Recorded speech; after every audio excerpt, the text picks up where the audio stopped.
Bonjour et bienvenue au Café de la Bourse. Ici, on vous prouve qu'on peut parler de finances sérieusement, mais simplement. Et aujourd'hui, nous allons nous pencher sur les 7 idées reçues sur l'assurance vie.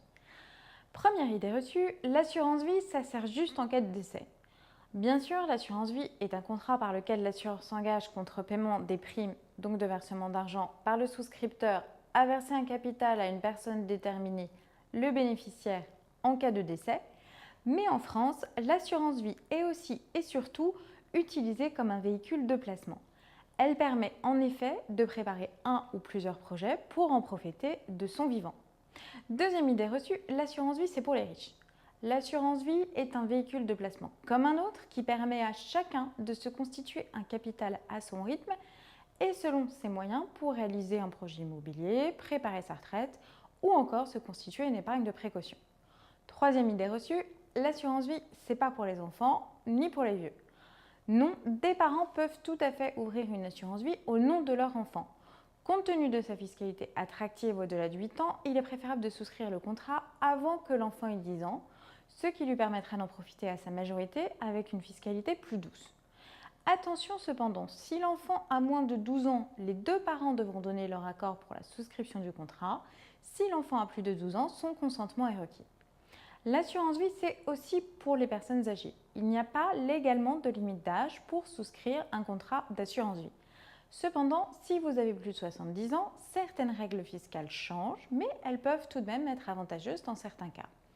Il y a aussi des précautions à prendre. Les versements sur votre contrat d'assurance vie ne doivent pas donner l'impression d'une volonté de transmettre son patrimoine en échappant au droit de la dévolution légale dans le cadre des successions. Quatrième idée reçue, l'assurance vie, ça bloque mon argent pendant 8 ans.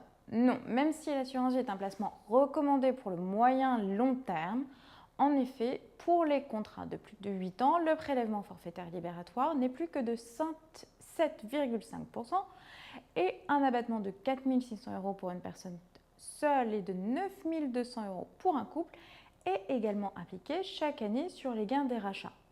Mais vous pouvez tout à fait disposer de votre capital à n'importe quel moment, y compris avant la date fatidique des 8 ans. Autre idée reçue, l'assurance vie. Si je la débloque avant 8 ans, tous mes intérêts partent dans la poche du fisc. Ce n'est pas le cas. Dans le cas d'un rachat partiel effectué avant la 8e année du contrat, seulement une partie des intérêts est soumise au prélèvement forfaitaire libératoire ou au barème progressif de l'impôt sur le revenu. Pour un contrat de moins de 4 ans, le prélèvement forfaitaire libératoire s'élève à 35%. Pour un contrat entre 4 et 8 ans, il s'élève à 15%. Si vous êtes dans la tranche à 30% de l'impôt sur le revenu, vous choisirez donc le barème progressif de l'impôt sur le revenu si vous souhaitez effectuer un achat partiel ou total de votre contrat d'assurance vie s'il a moins de 4 ans. En revanche, s'il a plus de 4 ans, vous opterez pour le prélèvement forfaitaire libératoire. Dernière idée reçue, l'assurance vie, ça rapporte rien et c'est risqué. L'assurance vie rapporte plus que d'autres produits d'épargne, notamment que les traditionnels livrets. À vous de diversifier votre contrat avec une répartition entre fonds euros sécurisés et unité de compte à risque qui s'adaptera à votre profil d'investisseur, votre profil de risque, votre horizon d'investissement, etc. Si vous optez pour une assurance vie exclusivement en fonds euros, vous prendrez zéro risque. En revanche, si vous optez pour une assurance vie 100% en unité de compte, vous prendrez 2 risques. L'idéal est évidemment de mixer ces deux éléments afin d'obtenir le couple rendement-risque optimal adapté à votre profil. De plus, l'intérêt de l'assurance vie ne réside pas uniquement dans la hauteur de ses rendements, mais aussi et surtout dans ses avantages fiscaux. Lors de la vie du contrat et également lors de la succession. Les contrats d'assurance vie ne sont pas tous les mêmes.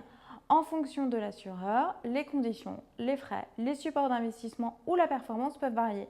Les écarts de frais sont un élément qui demeure essentiel car quelques points de base peuvent se transformer en milliers d'euros en quelques années.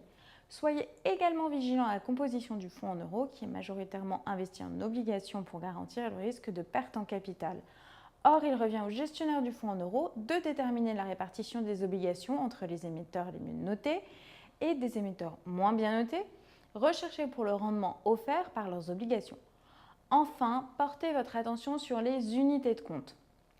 Les contrats offrant de nombreuses unités de compte, plus de 100, sont à privilégier, car ils offrent notamment une diversité au niveau des fonds, l'accès à des SCPI, à des ETF ou à des produits structurés.